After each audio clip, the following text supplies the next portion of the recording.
Washington. Nothing better than a room full of fired up and charged up Democrats. To our distinguished chair, Sue Dvorsky, thank you for your leadership of our party. Tonight's speakers, our Democratic candidates that I've listened so far, have lifted my spirits. Make no mistake about it.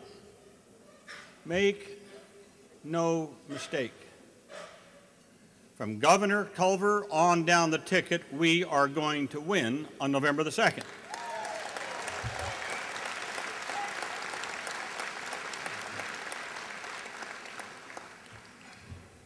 The people of Iowa will not elect Terry Branstad to be their next governor. They are going to re-elect Chet Culver. Believe it, believe it, believe it, because it's going to happen.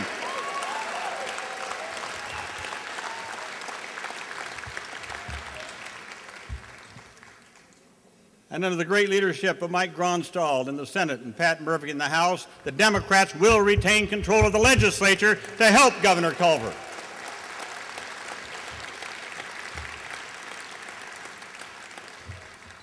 And am I going to be a happy trooper when, after all these years of having my progressive votes canceled out, to have Roxanne Conlon in the United States Senate?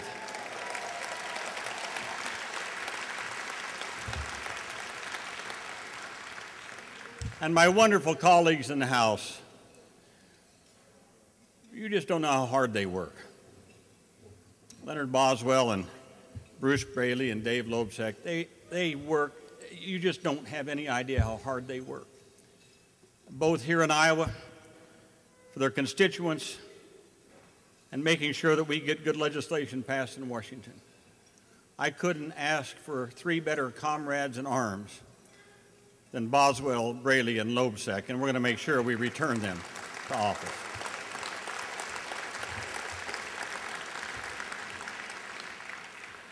But we have two more that we have to do to fill out that ticket, and that's Bill Mask and Matt Campbell, and we need to bring them to Washington also.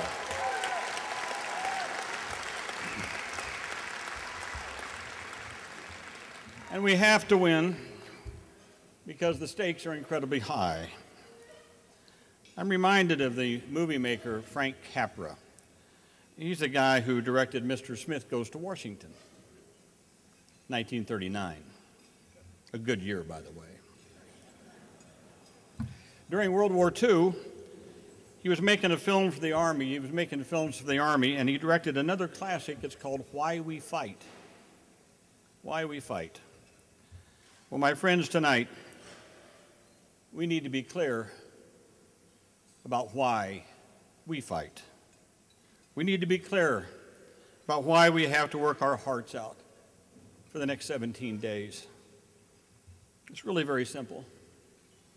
We're going to continue to go forward, as other speakers have said, improving our public schools and universities, extending preschool here in the state of Iowa, investing in clean energy and reforming health care and protecting our retirement and Social Security?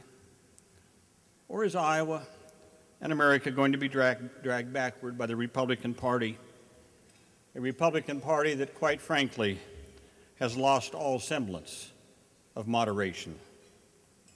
Well, I will say this for the Republicans. They're not hiding their agenda. You can read it. Just hold your nose. Just hold your nose and go read the Iowa Republican Party platform on their website. It's there. Their official 2010 platform calls for, among other things, repealing the minimum wage, eliminating workplace safety laws, dismantling the Iowa Department of Education, using the Bible as a textbook in our public schools, privatizing Social Security and Medicare. That's all in their platform. And here in Iowa, the incomparable Steve King is demanding that Republicans in Washington sign a blood oath that they will shut down the government if necessary in order to repeal the new health reform law. Another reason why we got to get Matt Campbell in there at the 5th District.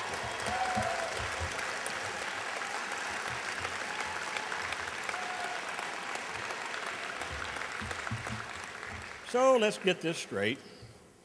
The Republicans say they're for small government. Yeah, small government and big banks and big oil and big health insurance companies. You know, we've been there before, haven't we? And we've seen the results. Financial meltdowns, massive oil spills, health insurance companies canceling your policies when you get breast cancer. The Republican message to me seems in a nutshell to be this: vote out the Democrats. Why? Because they have not dug us out of Bush's recession and Bush's 2 wars fast enough. So put us back in power, and we'll start the cycle all over again. Perhaps a war with Iran might suit us, and economic policies to bleed the middle class and give more to those at the top. Well, if that sounds mindless and irrational, that's because it is. People are angry, and they are afraid. As the saying goes, when emotions are high, intelligence is low. Thankfully, though, that we do have people of high moral courage and high intelligence who are writing and speaking out about what's happening in America and what's happening to the middle class, who are holding the progressive banner high and getting the word out. Many of you may not have heard of Leo Henry, but he's here tonight, and you ought to go on to the Huffington Post and read the writings of Leo Henry. That'll tell you why we fight as Democrats and what we fight for. And I just want to publicly thank Leo for all he's doing to lead us.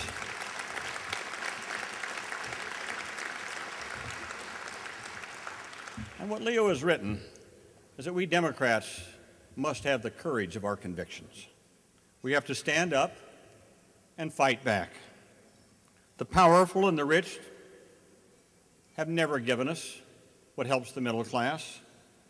They did not give us labor laws and the right for organized labor. They did not give us Pell Grants so poor kids could go to college, nor did they give us Medicare or civil rights or the Americans with Disabilities Act or health reform. We progressives had to fight very hard for each one of those. So what do we Democrats really seek? Do we seek to hold office just to hold office? To beat the Republicans just to win? We Democrats seek something that we have always stood for from the founding of our party: a more fair and a more just society. A society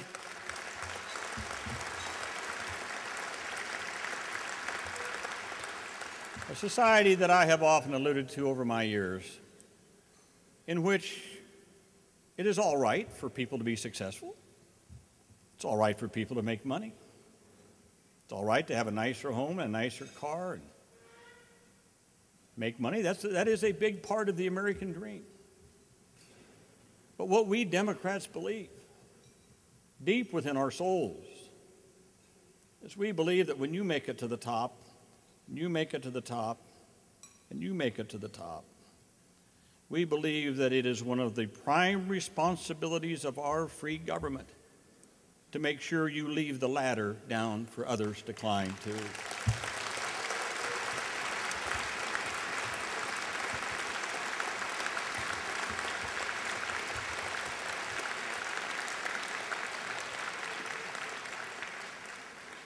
Now, mind you, I didn't say an escalator, did I? A lot of time Republicans accuse us Democrats of wanting to give everybody a free ride. That's an escalator. I said a ladder. With a ladder, you still have to exert energy and effort and initiative to get to the top. But what we Democrats believe is you got to have the rungs on that ladder. And what are those rungs? Well, a minor listing might be things like maternal and child health care programs, the Head Start program, public education with great and well-paid teachers,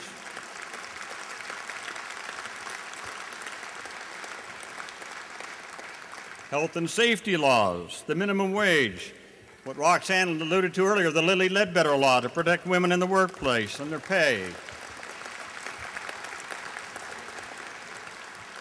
affordable college, access to affordable, quality health care, a secure retirement. The rungs of the ladder. 20 years ago, we looked around America and we found that there was a group of Americans that no matter how hard they tried to climb, could never climb that ladder. These were the 40 million Americans with disabilities. And so we built a ramp, and we called it the Americans with Disabilities Act.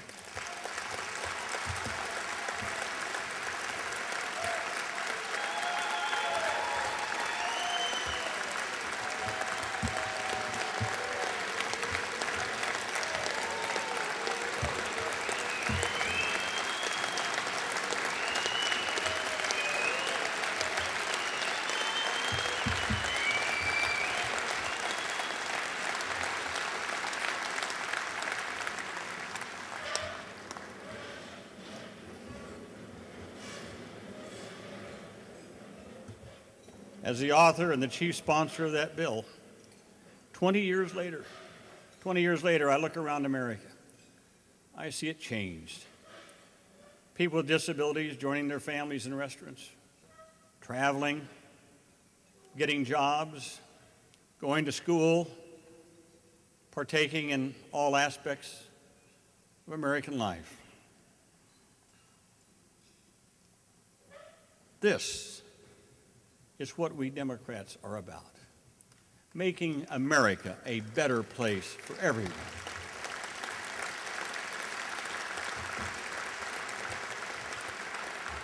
And I wasn't going to get into this, but Roxanne said something that I think bears repeating.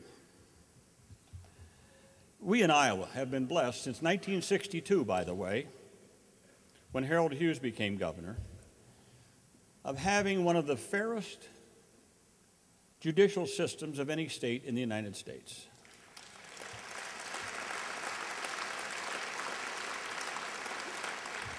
We have taken judges out of the political process. You can't contribute to them. They can't raise money.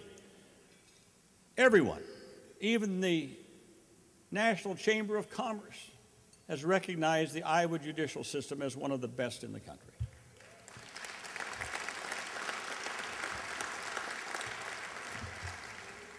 Since that law was changed in 1962 to take judges out of politics, not one Supreme Court judge has been denied sitting on that bench. Not one.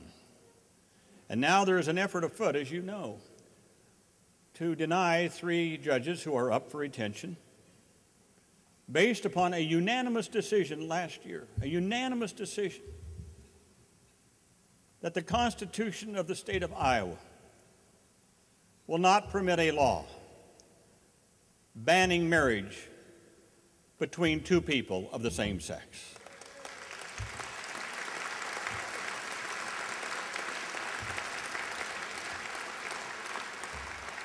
And you know, they made the decision, and there's hardly even a burble out there. People said, you know, that's right. Oh, there's a few that obviously were upset about it, but it was in the great traditions of the Supreme Court of Iowa. In 1844. Iowa became a state in 1846. 1844, when Iowa was a territory, the Supreme Court of the Territory of Iowa banned slavery in the territory of the state of Iowa. Think about that.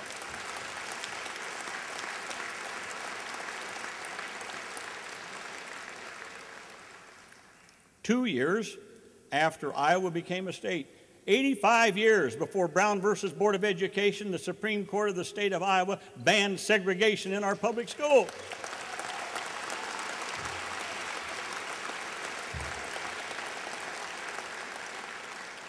In 1873, Iowa became the first state in the nation to admit a woman to practice law in the state of Iowa, and the Supreme Court backed it up.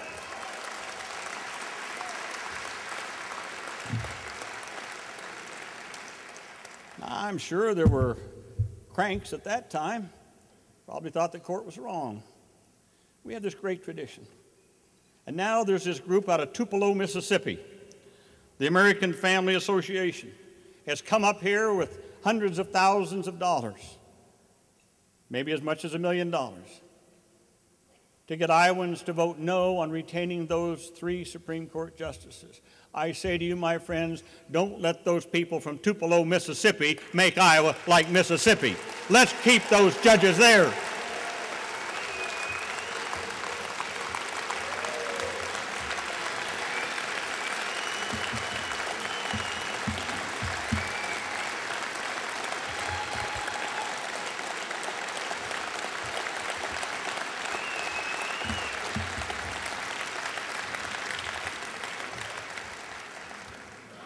And so, my friends, this is why we fight.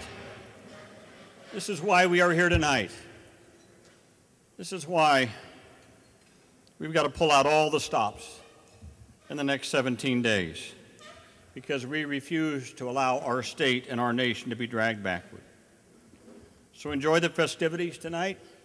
Enjoy visiting with our neighbors and our friends. But tomorrow, we've got to get down to work. As my friend Al Franken once said a couple weeks ago, he said, you know, between now and the election, you can leave your kids alone. Well, he said, if they're age 8 and under, okay. But if they're over 8, they might not miss you for a couple of weeks if you're working for something that's going to make their futures better and stronger. So my friends, this is it. Remember how you felt 2 years ago on election night when Barack Obama won the White House, when Democrats took over the Senate and the House of Representatives. Think how you felt.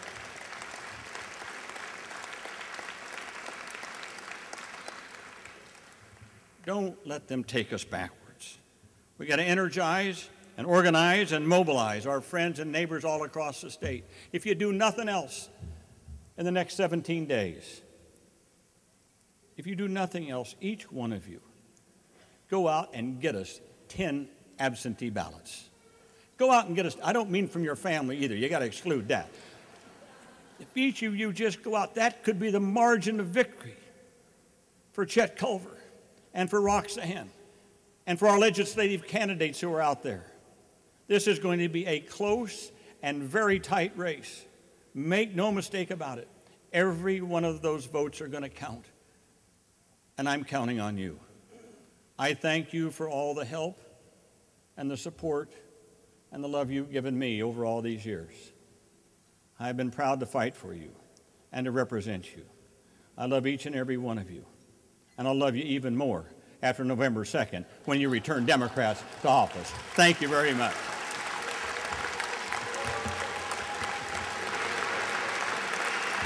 Thank you all.